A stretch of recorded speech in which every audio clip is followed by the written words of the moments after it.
একটা হেলথ ইকোনমিক্সে করলাম, আর এখন প্রায় শেষের দিকে হচ্ছে অ্যাপ্লাইড এপিডেমিওলজি।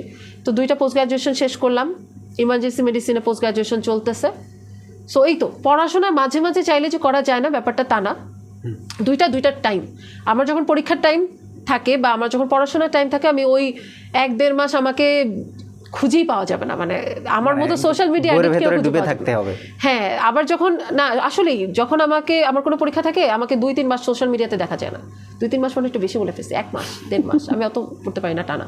আবার যখন পড়ি তখন খুব রিগোরাসলি পড়ি আর কি, তখন দেখা যায় যে অন্য কেউ যদি 6 মাস যে পড়াটা পড়ে, আমি এত এফোর্ট দেই 1 মাসে ওটা হয়ে যায়। I got the point. হ্যাঁ, এই যে আন্টি আপনাকে পারমিশন দিত না যে মেয়ে মানুষ কোথায় ঘুরবি, এটা সম্ভব না আমাদের দেশের প্রেক্ষাপটে, আন্টি কখন রাজি হয়েছে আপনাকে? আম্মুকে মানাইতে প্রথমত তো আম্মুকে আমি এটা নিয়ে অনেক বলি যে মেয়ে মানুষ কথাটা না বলতে, মানুষ তাই না, মেয়ে ছেলে আবার ব্যাপার কি তাই না। আসলে কম্পিটিশন তো সেরিব্রাল বা মস্তিষ্কের কম্পিটিশন হওয়া উচিত, ফিজিক্যালি কে কত স্ট্রং সেই কম্পিটিশন তো আমরা দেই না। আচ্ছা, এনিওয়েজ, কিন্তু আম্মুকে আসলে মানাইতে অনেক সময় লাগছে, কারণ আসলে আমাদের সমাজ একটা চিন্তা ভাবনার মধ্যে থাকে তাই না, যে মেয়ে হইলে এটা পারবে, ছেলে হইলে এটা পারবে।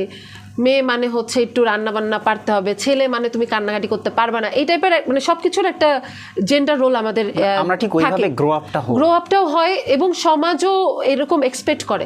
তো স্বাভাবিকভাবে আম্মুকে এখান থেকে বের হয়েছে আমি এটা বলবো না, বাট প্রথম দিকে তো কোনোভাবেই সে রাজি না। তো স্পেশালি যখন আমরা মোটরসাইকেল নিয়ে যাবো, তখন আমার কথা ছিল 40টা বাড়ির মধ্যে আসবি না, তোটা যেন না দেখি এরকম। বাট এটা আসলেই অনেক সময় লাগছে, প্রায় 4-5 বছর।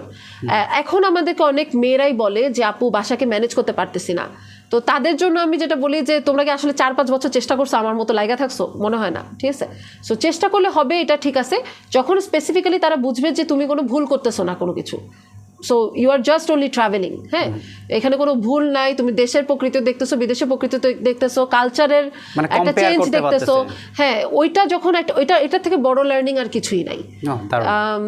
এবং সত্যি এটা থেকে অনেক মানে আমার অনেক কিছু আমি দেখছি যে নলেজের ডেপথ শুধুমাত্র ট্রাভেলিং থেকেই আসছে সবচেয়ে বেশি। বই তো থাকেই, কিন্তু প্র্যাকটিক্যাল এক্সপিরিয়েন্সটা খুব বেশি দরকার। আম্মুকে তারপরে আস্তে আস্তে বোঝানো হয়েছে, আর স্পেসিফিক্যালি যখন দেখা গেছে যে এই নিউজে সে দেখতেছে, অমুক জায়গায় দেখতেছে, অমুক মানুষের কাছে শুনতেছে এবং পজিটিভলি শুনতেছে, তখন তার কাছে মনে হচ্ছে ও আচ্ছা আমার মেয়ে তো তাহলে খারাপ কাজ করতেছে না, ইটস ওকে। এখন তার একটাই ডিমান্ড, সেটা হচ্ছে আমি যদি কোথাও যাই তাকে একটু জানায় যাওয়া, বাট আদার দ্যান দ্যাট সে এখন কমপ্লিটলি ওকে।